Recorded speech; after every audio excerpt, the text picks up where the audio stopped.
의사가 말하는 임플란트 오래 쓸 수 있는 꿀팁이 있을까요?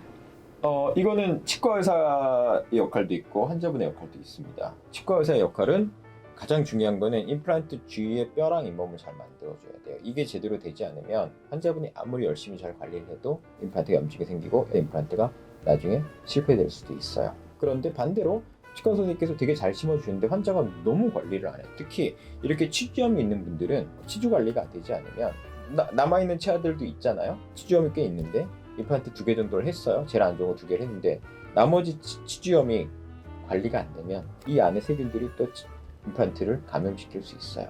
그렇기 때문에 임플란트 주위염이라고 그러는데 임플란트가 뼈가 녹는 거 이것이 문제가 될 수 있습니다. 그래서 당연히 치주염이 있는 환자분들은 더더욱 잇몸 관리를 잘 하셔야 되고 잇몸 관리가 잘 돼 있다고 해도 또 중요한 거는 환자분이 임플란트 자체 관리도 상당히 중요합니다. 임플란트가 썩진 않아요. 잇몸에는 문제가 생길 수 있어요. 임플란트 주위염이라고 하는 그런 치주염과 똑같은 프로세스로 임플란트 주위에 염증이 생겨서 뼈가 녹고 실패할 수도 있습니다. 그거는 환자분들께서 잇몸 관리가 하는 게 상당히 중요합니다. 그래서 당연히 기본적으로 양치 잘 하셔야 되고 또 치주염이 있으신 분들은 치간 칠소 이런 걸 잘 관리하고 거기다가 수압 청정기 같은 걸로 같이 관리해 주시는 것이 상당히 중요하고 그 다음에 병원에 적어도 1년에 한 번에서 2번은 정기적으로 내원을 하시는 것이 하신 임플란트를 오랫동안 쓸 수 있는 꿀팁이라고 볼 수 있습니다. 임플란트 한 번 심어놓으면 10년, 20년이면 평생 쓸 수 있는 건가요?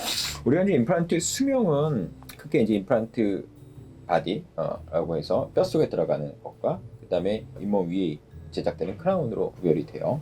크라운부터 설명을 하면 크라운은 다르지 않아요. 충치하고 신경질하고 씌우는 크라운들이 있잖아요. 이게 뭐 평생 가느냐 이렇게 말씀드릴 수는 없죠.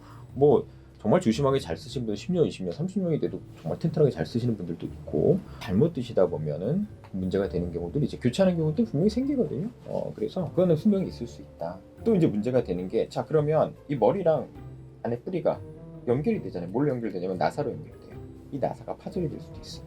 너무 강한 걸 드시다가 또 교합력이라서 교합이 되게 세시고 이러신 분들은 이게 이제 나사가 파절될 수도 있거든요. 그러면 그 나사를 교체할 수도 있고 그 다음에 제일 중요한 거는 그 뼛속에 들어가 있는 임플란트인데 치과 의사 선생님들께서 그 주위에 뼈나 잇몸을 잘 만들어주는 거 이것이 가장 중요하다고 생각을 해요. 이게 잘 만들어져 있지 않으면 정말 1년도 안 돼서 임플란트 실패하는 경우도 있습니다. 또 환자분들이 관리 못 하시고 염증 생기고 방치하시고 그러면 잘 심어졌던 임플란트 뼈가 녹으면서 임플란트가 탈락될 수도 있어요. 우리가 이제 그 실패하는 원인은 크게 이제 크라운적인 요소, 임플란트의 요소로 나눌 수 있는데 실제로 이제 제일 많이 이제 발생하는 것 중에 하나가 나사의 문제가 많이 생기기도 해요. 풀리면 흔들거리거든요.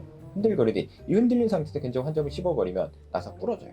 안에서 나사 부러지면 제거 안 될 수도 있어요. 제거할 수도 있지만 제거 안 되면 이거는 머리랑 이걸 뿌리를 연결할 수가 없어요. 그런 그 임플란트는 제거가 될 수 있어요. 임플란트가 찢어진다고 표현을 해요. 임플란트 찢어지는 거 뭐냐면 임플란트가 있으면 가운데가 나사가 연결되게 비어 있잖아요. 저장력이라서 힘이 너무 세면은 임플란트가 이렇게 찢어집니다. 그렇게 되면 문제는 뭐냐면 이 나사가 연결되지 않아요. 연결되지 않아서 계속 흔들립니다. 그래서 그렇게 찢어진 임플란트는 임플란트를 제거하고 다시 해야 될 수 있어요. 근데 그럼 찢어지는 이유는 뭐냐? 저는 가장 큰 이유는 너무 얇은 거가 심기 때문에 찢어질 수 있다고 생각을 해요. 그래서 저장력이 강하고 이런 분들은 좀 두꺼운 임플란트를 심어가지고 그게 찢어지지 않게 계속 해야 되는데 너무 얇거나 짧은 이런 임플란트를 심으면 장기적인 안정성은 없을 수 있다고도 생각이 됩니다. 그 다음에 이제 제일 많이 흔한 게 이제 임플란트 주위에 뼈가 녹아서 임플란트가 처음에는 기능을 하다가 임플란트도 주위에 뼈가 다 녹을 수 있고요. 그렇게 되면 임플란트가 빠져요. 그래서 이런 것들을 임플란트 주위염이라는 임플란트 실패라고 할 수 있고요.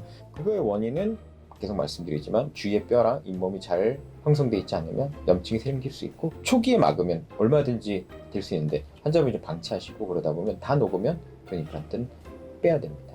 임플란트를 그러면 빼게 되면 다시 심입할 수 있는 건가요?